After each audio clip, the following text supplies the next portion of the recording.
इसे कहते हैं कसक और चाहत। जीवन की एक कसक। जिंदगी भी कमबख्त कभी कभी अजीब से मोड़ पर ले आती है, ऐसे हालात से सामना करवा देती है जिसकी कल्पना तो क्या कभी ख्याल भी नहीं कर सकते।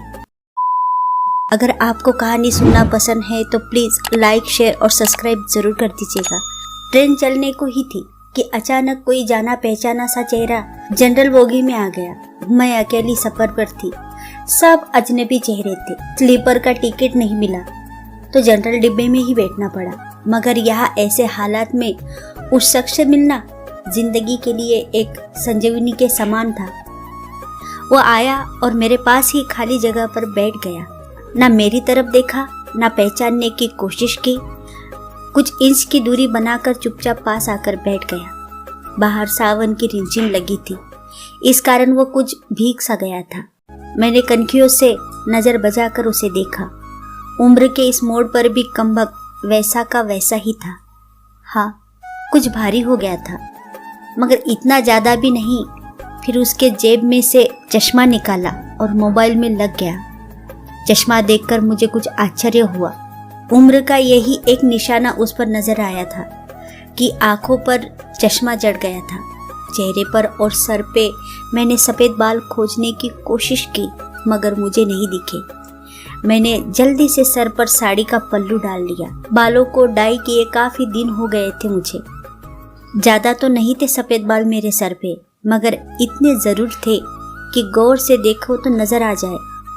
मैं उठकर बाथरूम गई, हैंडबैग से फेस वॉश निकाला, चेहरे को ढंग से धोया, फिर शीशे में चेहरे को गौर से देखा।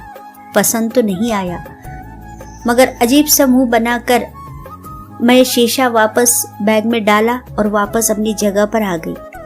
मगर वो साहब तो खिड़की की तरफ से मेरे बैग सरकाकर खुद खिड़की के पास बैठ गए थे। मुझे पूरी तरह देखा भी नहीं, बस बिना देखे ही कहा सॉरी। भागकर चढ़ा तो पसीना आ गया था। थोड़ा सूख जाए फिर अपनी जगह पर बैठ जाऊंगा। फिर वो अपने मोबाइल में लग गया।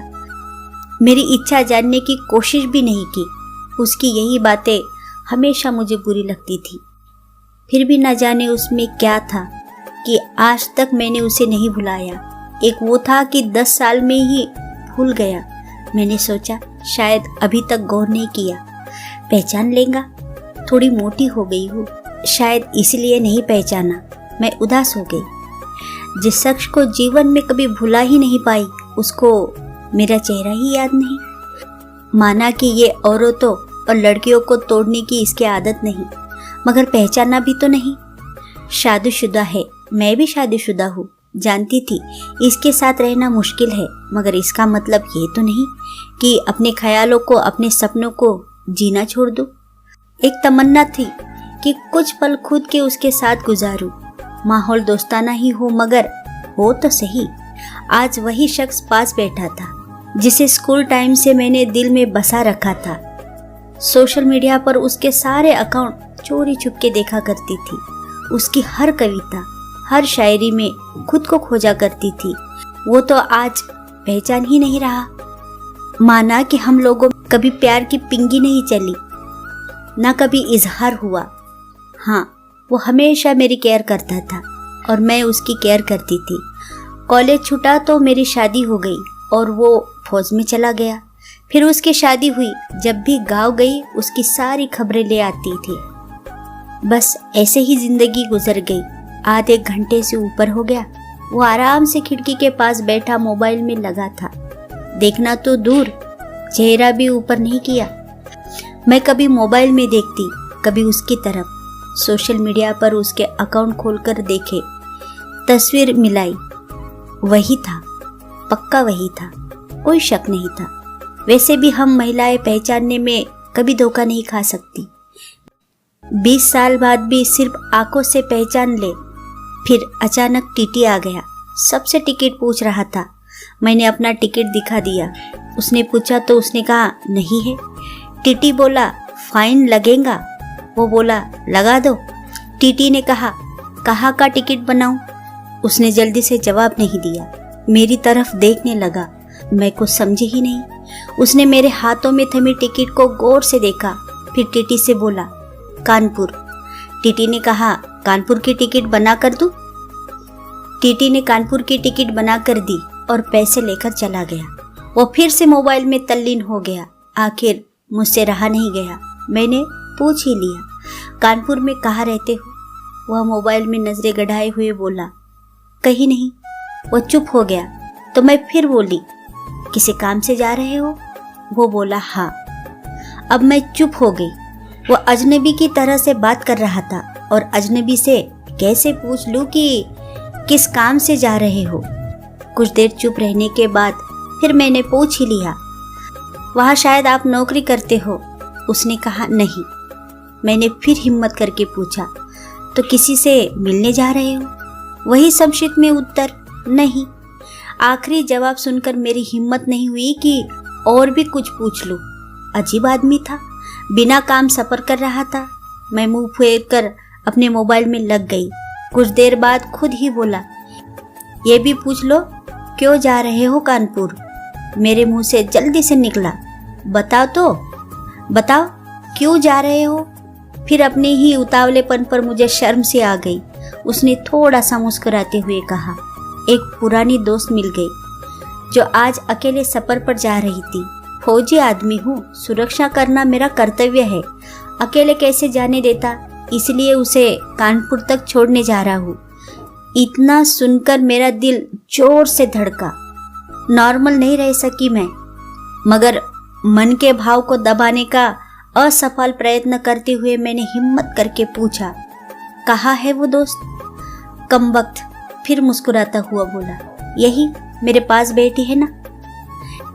इतना सुनकर मेरे सब कुछ समझ में आ गया कि क्यों उसने टिकट नहीं लिया, क्योंकि उसे तो पता ही नहीं था कि मैं कहाँ जा रही हूँ। सिर्फ और सिर्फ मेरे लिए वो दिल्ली से कानपुर का सफ़र कर रहा था।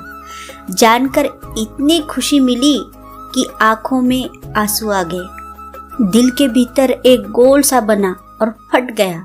परिणाम में आंखें तो भीगनी ही थी। बोला, रो क्यों रही हो?